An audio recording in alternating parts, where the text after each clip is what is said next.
makes sense to consider that if you want to be well as a social being, you have to consider your relationship with context and the relationship of the context with you. So I feel that it's a dangerous thing to focus purely on individuals, and it's a much more useful thing to think about the spaces between us, the connection between context and self. I think a nice way of thinking about it is like a spider in a web. So if each of us is a spider in our own sort of spinning our web of well-being, connection to our context, absolutely it helps to learn social skills and emotional regulation and ways of spinning that web well to connect with the world around you. But if you build your web in a wind tunnel or someone walks through it every day, you're still not going to be held by that web. It's going to be destroyed every day. So you're not going to be well.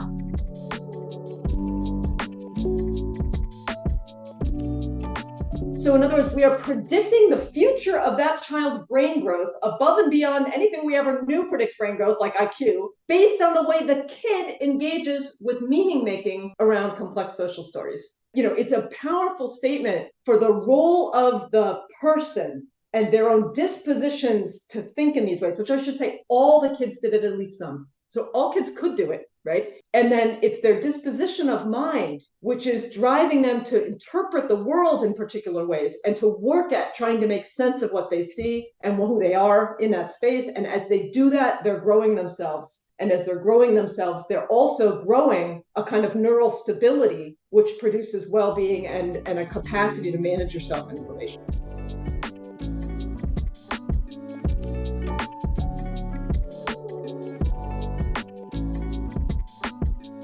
So this understanding, especially for folks of the global majority who are engaging in this work, making sure that we are well as we work to mitigate and undo the very practices that we are living, we have to prioritize our well-being. We have to prioritize the well-being of the community. And one of the really harmful results, I would say, of grind culture, and certainly this is something that we see within schools, is this commitment to overwork, this commitment to uphold just cultures in schools and within society that are toxic and at the expense of human beings. And so I cannot talk about liberation without talking about healing.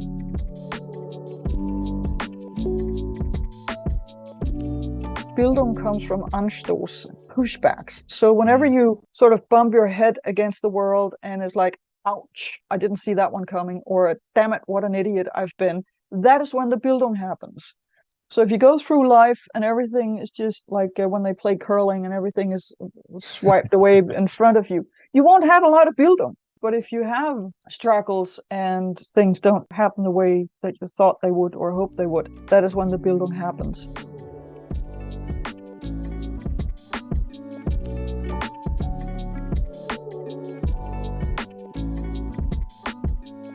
What does it mean to be in community? And I don't think most of us alive today have really experienced that in a whole and authentic way. So it's very potentially exciting to see your school as a vehicle for community building, and that learning is a really core part of who you are as you build a community.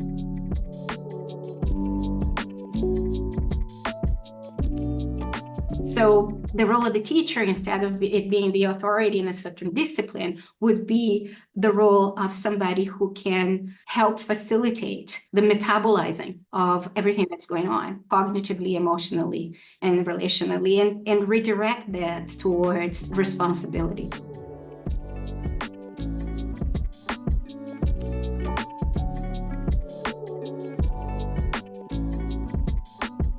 If we don't find the ways to rearrange society, probably somewhat radically, such that those people are able to access a dignified, fulfilling, enriching life, just like every human being deserves, not only have we missed a really big opportunity just to add to the sum of human flourishing, we've also inherited a very significant liability. And for Africa, it's sustained instability. But I think even for the world, there's a chance to get things right and to kind of propel human civilization through this valley into the next kind of peak of opportunity. And yeah, I think that's the big context.